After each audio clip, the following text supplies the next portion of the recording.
여야 정당 출입 기자들과 정치권 취재의 표면과 이면을 입체적으로 분석하는 시간이죠. 최평과 불사조 기자단. 자, 야당 출입하는 경향신문 박순봉 기자, 그리고 여당 출입하는 세계일보 최영찬 기자 두 분 나와 계십니다. 어서 오세요. 안녕하세요. 안녕하세요. 이 시간 참 재밌는 시간인데 오늘 홍준표 후보 얘기를 듣느라고 홍준표 의원님 얘기가 더 재밌죠. 몇 번 까먹었어요. 네. 자, 본격적으로 시작해보죠. 자, 문재인 대통령과 이재명 대선 후보, 민주당 후보 11시에 청와대에서 만났는데 지금 한 50분 얘기 나눴다고 하는데 아까 홍준표 후보는 부적절한 만남이다. 이거 녹취도 안 되는 곳에서 만났다. 막 맹비판을 했어요. 혹시 어떤 이야기가 나왔는지 이 여당 쪽 최 기자님이 정리를 해 주신다면요. 지금 이제 조금 전에 이철희 정무수석이 이제 백브리핑으로 이제 설명을 했는데요. 그래요. 네. 이제 뭐 정치적 얘기는 없었다. 정치적 얘기는 원론적인 민감하죠. 네, 민감한 얘기가 이게 될까봐 전혀 없었고 좀 이런 말을 했어요. 야당 후보도 만약에 선출이 된 다음에 요청이 오면 검토할 수 있다. 네네. 그러니까 야당에서 이거를 너무 정치적으로 해석하지 말아달라. 뭐 이런 좀 시그널인 것 같고요. 여야 대선 주자 다 대통령이 만날 수 있다. 그렇죠. 네, 그런 식이고 50분 진행이 됐는데 뭐 특별한 얘기는 없었습니다. 예를 들어 뭐 대장동 얘기 있었냐 뭐 이런 식으로 기자들이 50분이면 물어봤더니 긴 시간인데. 예, 그런 얘기도 전혀 없었고 이제 서로 이제 뭐 특히 대통령의 그 워딩에서 굉장히 조금 눈길을 끌었던 게 이게 대통령이 여당 사람이고 이재명 후보도 여당 후보지 않습니까? 그렇죠. 그런데도 불구하고 그 야당 후보들과 함께 선의의 경쟁을 하십시오 이런 식으로 굉장히 중립적이고 그렇게 나오길래 굉장히 중립적의 길을 노리고 있구나 뭐 이런 식으로 지금 보이고요. 그 외에는 뭐 이재명 후보도 뭐 크게 뭐 다를 게 없었고 뭐 정책적으로 이게 문재인 정부 뭐 성공을 위해서 잘 열심히 뭐 하겠다 뭐 원론적인 얘기가 있었고 그래서 제가 이 의미는 사실 뭐 사진용이 아니었을까. 홍보용 전시용. 그러니까 이제 이재명 후보 입장에서는 어쨌든 문재인 그 친문 이런 그 지지층의 확보를 쫙 끌어들이는 그게 필요한데 그렇기 위해서 문재인 대통령 이 문재인 정부의 계승자가 나다. 뭐 이런 뭔가 이 인증 이게 조금 필요했는데 그런 사진 그림 이게 중요하거든요. 그렇죠. 그런 자리가 아니었을까 이렇게 생각합니다. 일련의 흐름이 있죠. 그러니까 이제 일요일에 이낙연 전 후보 만나서 원팀 이제 구성하고 그리고 이제 사퇴하고 지사직 예비 후보 등록하고 대통령 만나고 오늘 저녁에 또 정세균 전 후보를 만난다는 거 아닙니까? 야당에서는 어떻게 좀 보고 있어요? 오늘 만남? 아까 홍준표 후보는 굉장히 맹비판을 해서 전반적으로 그런 분위기인가요? 맞습니다. 지금 지도부에서도 총 비판을 하고 있는 그런 상황이고 특히 뭐 후보들도 다 나서가지고 잘못된 만남이다 이렇게 지적을 하고 있는데 이제 크게 보면은 두 가지 논리라고 요약을 해볼 수가 있어요. 일단 첫 번째는 대통령이 정식으로 후보로 인증을 해주는 그런 절차가 되는 것이다. 그렇게 된다면은 지금 수사가 진행 중인데 수사 기관들이 압박을 받지 않겠느냐. 이게 첫 번째 야당의 논리고요. 그리고 두 번째는 대통령이 선거 중립 의무를 저버렸다라는 거예요. 이렇게 만나게 됨으로써 사실상 지지 선언을 해주는 것이다. 이렇게 지적을 하고 있는 거죠. 그러니까 사실 그런 부분을 의식을 해서 아까 이철희 정무수석이 백브리핑에서 야당 후보도 만날 수가 있고 또 그리고 이렇게 사람을 만나는 것 자체는 선거법상 위반이 아니다라는 거를 중앙선관위랑 논의도 했다. 이런 얘기들도 의도적으로 밝힌 것도 있는 거고요. 좀 후보들이 어떤 식으로 지적을 하고 있느냐 좀 표현만 전해드리면 윤석열 전 검찰총장은 문재인 대통령하고 이재명 후보 이름을 따가지고 문재명의 잘못된 만남이다 이렇게 비유를 하면서 이 명백한 선거 개입 행위라고 지적을 하기도 했고요. 또 원희룡 전 제주지사도 부적절한 만남이라고 하면서 이것 때문에 특검 도입이 시급해졌다라고 했습니다. 즉 이 수사기관에 묵시적인 가이드라인을 주는 것이다 이런 지적을 했고요. 또 유승민 전 의원 같은 경우에는 좀 거친 표현을 썼는데 문재인 대통령하고 이재명 후보가 서로 만나서 이 문재인 대통령은 대장동 게이트를 덮어주고 이재명 후보는 문재인 대통령의 퇴임 후 신변 안전을 보장해주는 그런 뒷거래를 할 가능성이 높다. 이런 의혹을 제기하기도 했습니다. 이제 가능성이 높다. 이제 추정들이에요. 야당의 경우에는 50분간의 정확한 대화가 다 이제 들은 건 아니기 때문에. 근데 어쨌든 야당에서는 이제 성토 일색인데 지금 말씀하신 대로 대통령이 뭐 이걸 공식적 인정을 하든 안 하든 공식적인 이제 민주당의 대선 주자인 건 확실하고. 맞습니다. 하지만 사실 좀 네. 모두 발언을 보면은 네네. 그 이재명 후보의 의도가 좀 명확히 보인다라고 생각이 드는데 의도가. 모두 발언에 보면 이 기념 촬영을 하거든요. 그런데 이재명 후보가 이런 얘기합니다. 갑오로 간직을 하겠습니다. 그러니까 사진을 갑오로 간직하겠다 이런 얘기도 하고. 네네.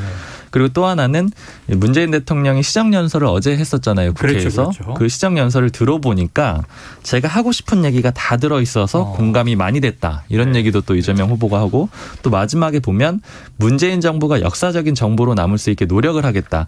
즉 아까 이 최영찬 기자가 짚어주셨듯이 그 경선 과정에서 보자면 문재인 정부를 누가 계승하느냐 이걸 가지고 좀 이 경선 과정에 알력 다툼이 있었던 거잖아요. 이낙연 전 대표하고 이재명 후보 같은 경우에는 좀 다른 길을 갈 것이다 이런 지적이 있었던 건데 그거를 좀 불식시키겠다. 그렇죠. 문재인 정부의 계승자다라는 걸 계속 강조를 한 것 같습니다. 왜냐하면 이제 계속 그 경선 민주당 경선 과정에서는 적통 논쟁이 있지 않았습니까? 네. 누가 적자냐 후계자냐. 그 지금 오늘 좀 눈길이 가는 게요. 네. 이재명 후보가 경기지사 시절에도 청와대를 간 적이 없나 봐요. 그래서 오늘 처음이시지요라고 이제 청와대 방문이 처음이다. 네, 그렇게 해서 그리고 이렇게 독대식으로 투샷 나오게 하는 게 처음인데 그거를 사실 경선 기간 뭐 작년 연말부터 해서 이재명 후보 측이 굉장히 바랬어요. 원했는데 사실 청와대도 응해주기 좀 부담스럽고 좀 그런 상태였는데 어쨌든 뒤늦게 이제서야 이제 관계가 된 거죠. 어쨌든 뭐 늦었지만 그래도 후보가 된 다음이어도 지금 당내에서는 어쨌든 이낙연 전 대표와 잘 만나고 화합을 하고 있지만은 지지층들의 반발은 아직도 좀 못 누그러뜨린 게 있거든요. 오늘 이걸로 인해서 조금은 더 풀어드리는 계기가 되지 않을까. 생각이 못 미쳤는데 그렇겠네요. 그리고 하나 좀 첨언을 하자면 원래 경기지사가 차관급이에요. 그러니까 그래서 국무회의에 올 수 있는 지자체장은 서울시장만 장관급이거든요. 그렇죠. 그러니까 이제 이재명 지사는 기회가 없었고 또 따로 초청을 받지도 못한 거죠. 국무회의도 이제 들어가지 못했었고 청와대 방문이 처음이다. 아니 그러니까 그 경선 과정에 친문을 잡아야 된다 이런 얘기 막 할 때 얼마나 문재인 대통령과 그 한샷의 사진이 또 절박했을까 하는 느낌이 이제 좀 되새겨지네요. 왜냐하면 이낙연 후보야 국무총리였으니까. 그것도 있고 이제 민주당 사진이. 대표에서 대표 자격으로도 가기도 하고 그랬죠. 그런 또 이제 사진의 품귀 현상이 있었어요. 갑오로 간직하겠다. 어떤 이제 이 마음인지 그것도 조금은 헤아려집니다. 아까 잠깐 훅 지나가 버렸네요. 지금 문재인 대통령 성대모사 하신 거죠, 최 기자님? 네. 훅 들어오셔서 반응이 좀 있나요? 지금 그건 이제 우리 유튜브를 통해서 확인해 보도록 하겠습니다. 자, 계속해야 할까? 그만둬야 할까? 자, 이 차를 마셨어요. 왜 점심 안 먹은 거죠? 보통 5찬 하지 않나요? 그러니까 이제 그거를 두고 고민을 했더라고요. 이제 이철희 수석이 이제 오늘도 설명을 했는데 그러니까 식사를 하기에는 조금 뭔가 무겁고 그래서 본인이 이제 건의를 차담으로 했다고 해요. 그래서 대신 차를 마시면서 한 50분 정도도 충분히 많은 대화를 나눌 수 있는 시간이잖아요. 그렇기 때문에 너무 무겁게 가져가기보다는 그 차를 한잔 하면서 서로 덕담도 주고받고 그런 시간을 가졌던 것 같습니다. 그래요. 자, 오늘은 이제 문재인 대통령과 청와대에서의 차담이 있었습니다만 지난 일요일에 이재명 후보의 이제 뭐 거침없는 행보는 시작됐다 이렇게 보여지는데 14일 만에 2주 만에 이제 이낙연 전 대표와 만나서 원팀 분위기를 띄우기 시작했습니다. 자, 이재명, 이낙연 두 사람의 만남 오디오로 듣고 이야기 이어가겠습니다. 저를 지지해 주신 분들을 포함해서 경선에서 뜻을 이루지 못한 모든 분들께 제 마음을 다해 위로를 드립니다. 경선에서 승리하신 이재명 후보께 축하를 드리고 또한 함께해 주신 모든 당원과 지지자들께 감사드립니다. 먼저 제가 일찍 이렇게 찾아뵀어야 되는데 국정감사 때문에 약간 늦어져서 제가 송구스럽게 생각합니다. 우리는 민주당이라고 하는 김대중, 노무현, 문재인 대통령님을 이어서 같은 DNA를 가지고 있는 그런 우리는 하나의 팀원들이라고 생각합니다. 자, 요 들으신 목소리 지난 일요일에 이재명, 이낙연 드디어 첫 회동 본선이 끝난 이후에 경선이 끝난 이후에 세 가지 시리즈 질문을 최 기자님한테 드려볼게요. 자, 1. 원팀 걱정은 이제 끝난 겁니까? 안 해도 됩니까? 일단은 표면적으로는 그런 상태입니다. 그러니까 뭐 의원들 간에도 크게 이제 뭐 불협화음 날 일은 없을 것 같고요. 뭐 선대위는 키운 다음에 그 직함을 하나씩 달아주면 됩니다. 그렇기 때문에 그런 자리로 뭐 싸우거나 그럴 일은 별로 없을 것 같고요. 어쨌든 지금 뭐 이낙연 전 대표와 이재명 후보 간의 갈등은 거의 없는 상황이라고 보셔도 무방하다. 네. 다만 아직도 그 지도부. 지도부. 송영길 지도부에 대한 조금 뭐랄까 원망과 섭섭함이 조금은 남아있다. 그건 이낙연 후보 측에. 그렇습니다. 두 번째 질문이 그거였어요. 네네. 지금의 송영길 대표 말이에요. 네. 계속 이심 송심 아니냐 이런 비판을 받으면서 네네. 어쨌든 결론이 이렇게 났는데 이낙연 전 대표 입장에서는 사실 전 대표잖아요. 전임자. 네. 이 송영길 대표에 대해서 상당히 불만이 크다라는 얘기가 전해져서 네. 이거 해소됐나? 이게 두 번째인데 아직은 남아있다. 그러니까 일부 그래도 해소가 많이 된 편이긴 합니다. 해소가 되긴 했다. 그 두 분이 직접 통화도 하면서 네네. 좀 섭섭함도 많이 토로를 하고 그러니까 이제 경선 과정에서의 그런 문제도 있지만은 경선 이후에 어쨌든 결과가 나왔는데 거기다 대고 이제 이낙연 후보 측에서 이제 반발하고 뭐 지지층이 난리를 좀 이렇게 네. 불만을 제기를 하니까 송영길 대표가 뭐 일배라는 표현을 또 쓰기도 하고 그 사과하고 그랬죠. 예, 그런 다음에 또 뭐 서른 의원한테는 뭐 국민의힘 대변인이냐 이런 식으로 정치 선배한테 네. 이렇게 했다는 게 굉장히 좀 이낙연 전 대표 측에서는 굉장히 좀 열이 받아 있던 상황이었거든요. 그런 것에 대해 좀 대표가 너무 과했다. 그러니까 이런 말도 있잖아요. 뭐 때리는 시어머니보다 뭐 말리는 시누이가 더 얄밉다 이런 표현이 많이 좀 회자가 됐는데요. 그런 것처럼 그 부분이 조금 섭섭함이 좀 있었는데 시간이 지날수록 좀 많이 풀리고 있습니다. 시간이 지나면서 풀려나가는 과정이다. 네. 또 뒤집어서 생각하면 아직은 약간의 이제 풀리지 않는 앙금이 있다 이럴 수도 있겠고. 자, 세 번째 질문은 이겁니다. 일부 언론에서 아니 왜 선대위원장이 아니라 상임 고문 직책을 받았지? 아직 좀 이제 용광로 선대위로 뛰어들기에는 안 내키는 거 아니야? 이런 얘기도 있어요. 어때요? 근데 이제 그 직함에 큰 의미를 부여하진 않는다고 하더라고요. 네네. 그러니까 이거죠.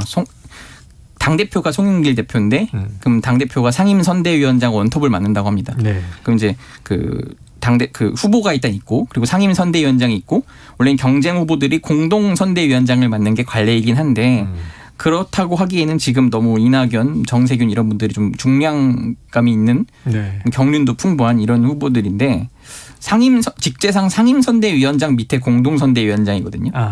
이거를 주기에는 좀 뭔가 직제상. 부담스럽기도 하고 본인들도 약간 꺼려했다라고 해요. 그래서 사실은 상당히 중진 정치인인데 그렇기 때문에 먼저 이낙연 전 대표 측에서 그럼 상임 고문 정도로 해주는 게 어떻겠냐고 제안이 들어왔고 네네네. 그에 따라 뭐 이재명 후보나 당에서도 흔쾌히 오케이하고 네. 지금 대표를 지냈기 때문에 당의 상임 고문이기도 합니다. 상임 고문이죠. 네, 그렇기 전 때문에 대표들이 다 모여 있죠. 네, 뭐 선대위원장이 아니라고 해서 원팀이 아니다 뭐 이런 게 아니라 어쨌든 선대위에 이제 상임 고문 자격으로 다 참여를 해서 그래요. 같이 이름을 올리고 상임 고문이지만은 뭐 원래 추진했던 신복지 뭐 제1위원회 뭐 이렇게 해서 신복지 국가 모델 네 그렇게 그걸 위원회로 이제 만들어줘서 그거는 이제 이낙연 전 대표 측에서 이제 위원장을 맡아서 계속 민주당에서 정책으로 추진하는 방향으로 지금 가고 있습니다. 그래요? 정말 원팀이냐 아니냐는 또 이제 본선 이제 선거운동 시작되면 유세에 이제 얼굴이 보이느냐 또 어떤 메시지를 뭐 전하느냐 같이 손 잡고 이제 현장을 뛰느냐 또 언행을 바라보게 됩니다.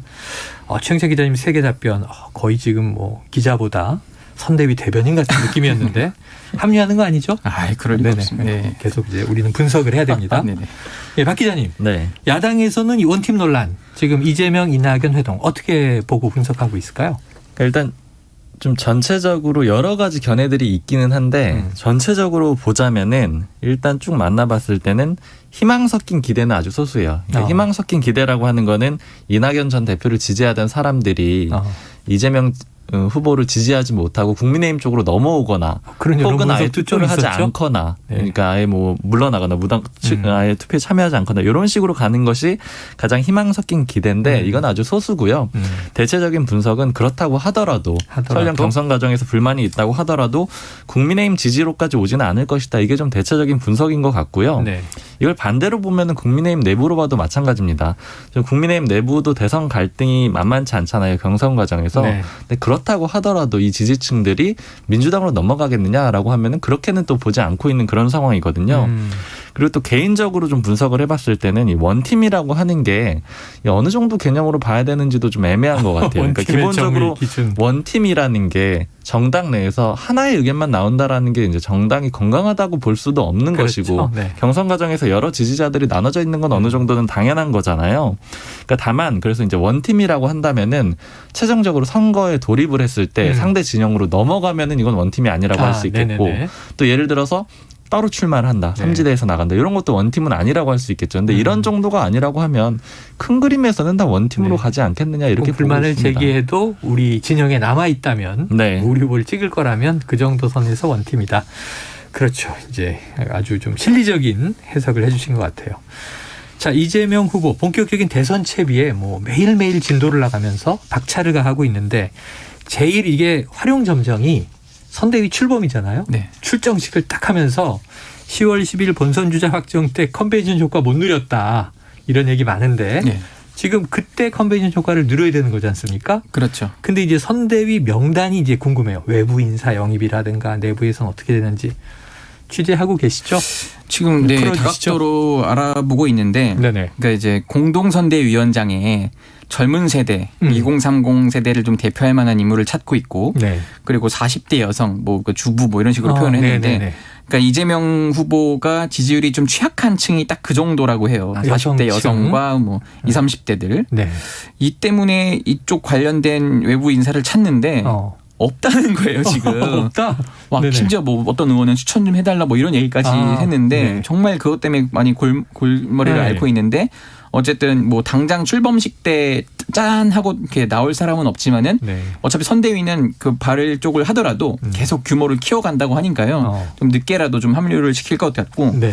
지금 뭐 상임선대위원장 일단 송영길 대표 가고 있고 네. 당대표니까. 뭐 공동선대위원장급으로 지금 또 다선 의원들부터 해서 네. 지금 뭐 3선급 의원들이 이제 본부장 직제를 맡게 되고 그다음 재선급 의원 중에서 이제 부본부장 그리고 지금 초선이 상당히 많습니다. 그렇죠, 그래서 그렇죠. 무슨 뭐 각 실장 단장에서 뭐 각종 이름을 다 붙여가지고 좋은 그런 단어들 있잖아요. 네. 뭐 미래, 뭐 경제, 뭐 등 이런 것들에 대해서 다 이제 뭐 위원회 등 뭐 무슨 단 이런 것들을 다 하나씩 맡을 것 같고 일단 그래서 정책을 많이 좀 내세우려고 해요. 여당 후보이기도 하고 해서 정책은 이제 3톱 이라고 하는데 박완주 정책위 의장 예. 그리고 농래 민주연구원장 그리고 이재명 캠프에서 그 정책본부장을 맡았던 윤우덕 의원 이렇게 네. 지금 네. 3톱 체제로 가서 그 세 분 측 인사들이 이제 어떻게 이제 이재명 후보의 그 공약을 발판으로 또 당의 공약들을 하나로 합쳐야 되지 않습니까? 선대위의 싱크탱크 역할을 하겠군요. 네, 네. 기본소득을 한 발 후퇴한다 뭐 이런 얘기까지는 지금 들리긴 합니다. 네. 그래요. 자, 뭐 오늘 또 정세균 전 총리를 만난다고 하니까 네. 이 후보로 각축을 벌였던 정세균, 추미애 이런 분들이 이제 어떤 역할을 할지 지켜봐야 될 것 같고요. 자, 국민의힘도 이야기를 좀 나눠봐야겠습니다. 이 토론회. 어제는 내부 갈등이 거의 안 나와서 정치권 토론회 아까 홍준표 후보에게도 여쭤봤습니다만 오히려 이제 이재명 성토장이었다 이렇게 이제 볼 수 있겠는데 이재명은 내가 이긴다 이런 후보 4명의 목소리를 듣고 와서 야당 이야기 나눠보겠습니다. 이재명 지사는 전 국민이 알다시피 저 품행 제로입니다. 그래서 그건 도덕성 문제를 거론을 안 할 수가 없겠죠. 특수조로서의 정신이 끝까지 있다면 절대로 이런 대장동 같은 일은 생길 수가 없습니다. 이미 특권 측에 편입이 된 사람입니다.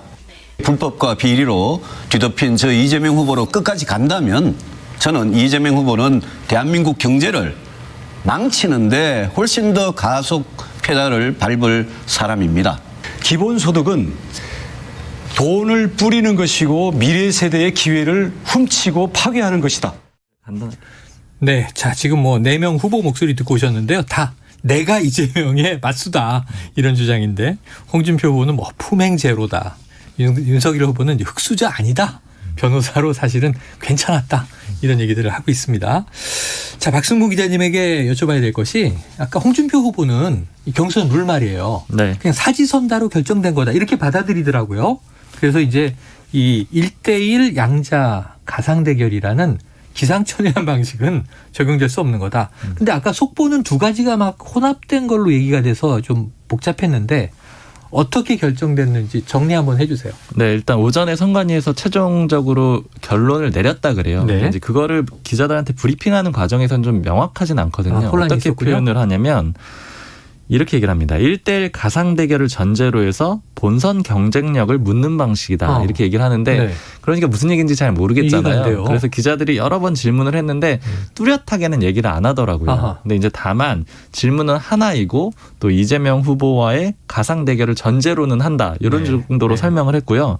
그래서 저희가 이제 이것만 가지고는 잘 내용이 이해가 안 가고 어찌 됐든 간에 캠프에서 의견서들을 다 냈거든요. 만장일치로 합의가 됐다고 하니까 캠프 쪽에 좀 추가적으로 물어봤어요. 이게 어떤 내용인 거냐 물어봤더니 결론적으로 좀 요약해서 말씀을 드리면 이런 식으로 한다라는 거예요. 이재명, 윤석열, 이재명, 홍준표, 이재명, 유승민, 이재명, 원희룡 이렇게 4개 중에 누가 제일 낫느냐. 그러니까 이재명 후보의 이름도 들어가고 그리고 4명 중에 누가 제일 낫느냐 이렇게 하니까 이건 사지선다로 해석을 할 수도 있고 가상 대결로 해석을 할 수도 있는데 어쨌든 결과적으로 보자면 홍준표 의원 캠프나 유승민 전 의원 캠프에서는 이의를 제기하지는 않을 거라고 하거든요. 즉 그러니까 이 두 캠프에서 원래 사지선다형을 더 선호를 했었어요. 그렇죠. 사지선다형에 다 가깝다라고 볼 수가 있고 그리고 가상 대결이란 표현은 이건 왜 들어간 거냐 이렇게 물어봤거든요. 그랬더니 이재명 후보가 최종적으로 후보가 확실하다라고 국민의힘 입장에서는 볼 수가 없다. 이런 얘기가 좀 오갔다 그래요. 그러니까 어떤 지금 의혹 때문에 대장동 의혹 때문에 최종적으로 후보가 안 될 수도 있지 않느냐.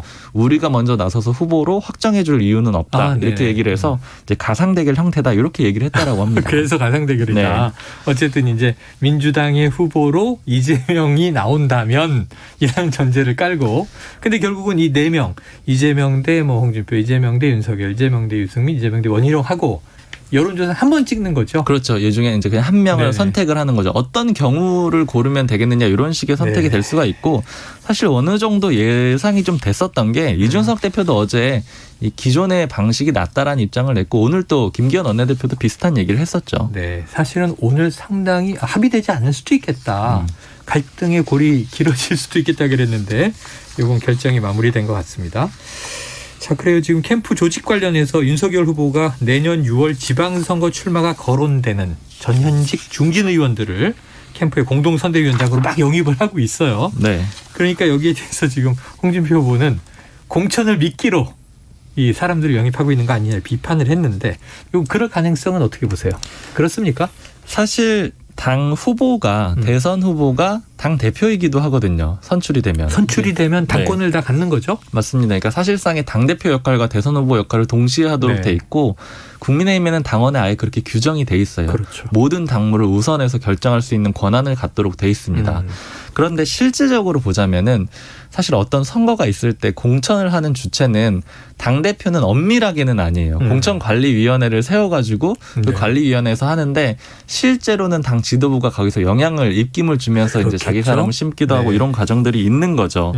근데 지금 요 싸움은 사실은 세대결 싸움이라고 보는 게 오히려 더 맞을 것 같아요. 세대결 싸움. 그러니까 윤석열 후보가 만약에 대선 후보가 된다면 실제 그런 공천에 영향력을 미칠 수가 있기 때문에 그런 비판도 가능하기는 한 건데 그보다는 지금 현역 의원들의 숫자를 보면 오늘도 8명의 국민의힘 현역 의원이 윤석열 전 총장을 지원하겠다라고 하면서 공개적으로 지지를 선언을 했고 캠프에 합류를 했거든요. 보도자료를 보니까 좀 인상적이었던 게 30명 이상의 현역 의원들이 윤석열 캠프에 합류했다라고 윤석열 캠프 측에서 보도자료를 냈어요. 그러니까 이게 무슨 얘기냐면 현역 의원이 몇 명인지 이제 더 이상은 세지 않고 있다라는 거예요. 너무 숫자가 많아졌기 때문에 더 이상 안 센다라는 건데 반면에 홍준표 의원 캠프는 지금 2명이거든요. 그러니까 현역 의원이 의원들의 이 수싸움 가지고 좀 경쟁이 붙다 보니까 홍준표 의원 쪽에서는 이거는 공천 빌미로 해가지고 데려온 거 아니냐 이런 식의 공격을 하는 그런 상황인 거죠. 야, 그런데 지금 이게 참 궁금합니다. 이 마지막 그 본선 주자를 결정하는 방식이 당심 50%, 민심 50%잖아요. 그런데 지금 이 당내 분위기는 현역 의원들이 얼마나 그 이해관계에 민감하겠어요. 근데 이제 너무나 압도적으로 윤 캠프로 쏠려 있는데 지금 여론조사는 또 엎치락뒤치락이에요. 홍준표 후보도 양강으로 오히려 내가 우위다라고 주장을 하고 있는데 그럼 지금 윤석열 후보가 대세다 이렇게 내부에선 보고 있는 거예요? 그게 아직까지 좀 유효한 것 같고요. 그러니까 네. 제가 개인적으로 봤을 때 이 취재를 하면서 세 가지 척도를 좀 세웠거든요. 첫 번째는 방금 말씀하셨던 대로 현역 의원들이 얼마나 이동을 하느냐. 그러니까 현역 의원들이 정말 민감하거든요. 그렇죠. 그러니까 거의 줄서기를 어떻게 하느냐를 관건으로 봤었고, 두 번째는 여론조사죠. 일반 국민들이 어떤 심리를 갖고 있느냐 이거고. 그런데 지금 말씀하신 대로 홍준표 의원이 일반 여론조사에서는 많이 앞서고 있는 상황으로 좀 상승세인 것으로 좀 바뀌어가고 있는 상황이잖아요. 그리고 세 번째 척도는 김종인 전 비상대책위원장이 어디로 가느냐. 요 지금 세 가지 기준을 보고 이 광고 좀 살펴보고 있는데, 특히 이제 전두환 씨 옹호 발언 논란이 나오면서 윤석열 전 총장 지지율이 좀 역전되는 그런 상황이 벌어졌잖아요. 그럼에도 불구하고 오늘 마치 그걸 좀 불식시키듯이 8명의 현역 의원들이 공개적으로 지지를 선언했거든요. 그러니까 아직까지는 당내에서는 의원들 사이에는 본선에서 홍준표 의원으로 이길 수 없다라는 그런 의식이 아직은 좀 남아있는 것 같고, 이 여론조사 상황은 조금 더 지켜보면서, 아무래도 여론조사가 또 의원들의 심리에 영향을 줄 수도 있거든요. 조금 더 지켜봐야 되긴 하는데 아직까지는 윤석열 전 총장이 당내 대세인 것 같습니다. 지금 경선 중이니까 뭐 유승민 후보나 원희룡 후보는 나도 가능성이 있다 이렇게 주장할 수 있는 상황이에요. 그럼 여당 입장에서는 누구를 본선에서 유력하다고 보고 있어요? 지금까지는 아직도 윤석열 후보인 것 같아요. 올라올 가능성이 높다? 그러니까 왜냐하면은 지금 당 차원에서 TF로 만든 게 화천대유 토건 비리 TF라 그리고 고발사주 TF인데 이게 다 타겟은 결국 윤석열 후보거든요. 윤석열 후보를 좀가 올라올 걸 가정하고 이렇게 한 것 같은데, 그래서 제가 핵심 관계자한테 물어봤더니 뭐 꼭 그래서라기보다는 일단 윤석열 후보 지지율이 웬만해서 안 떨어지고 강력하기도 하고, 그리고 그거 아니어도 윤석열 후보가 자꾸 이 비판할 거리를 자꾸 제공을 하는 것 같다. 빌미를 제공하니까 또 가만히 있을 수는 없다. 이래서 그래서 제가 홍준표 후보가 올라오면 어떡할 거냐 했더니 그거에선 마땅히 대답을 못해요. 지금 그래서 어쨌든 그래도 홍준표 후보는 한번 우리가 상대해 본 적이 있다. 뭐 이런 또 자신감이 있는 것 같아서 뭐 그렇게 지금 흘러가고 있습니다. 그래서 어제 2월 상품 얘기가 나와서 우리 다 2월 상품 아니냐. 윤석열 후보만 이제 2월 상품이 아니다. 신상이다. 이런 얘기를 홍 후보가 하더군요. 자, 오늘 여기서 정리하겠습니다. 박순봉 경향신문 기자, 최영창 세계일보 기자와 불사조 기자단 함께했습니다. 고맙습니다. 감사합니다. 감사합니다.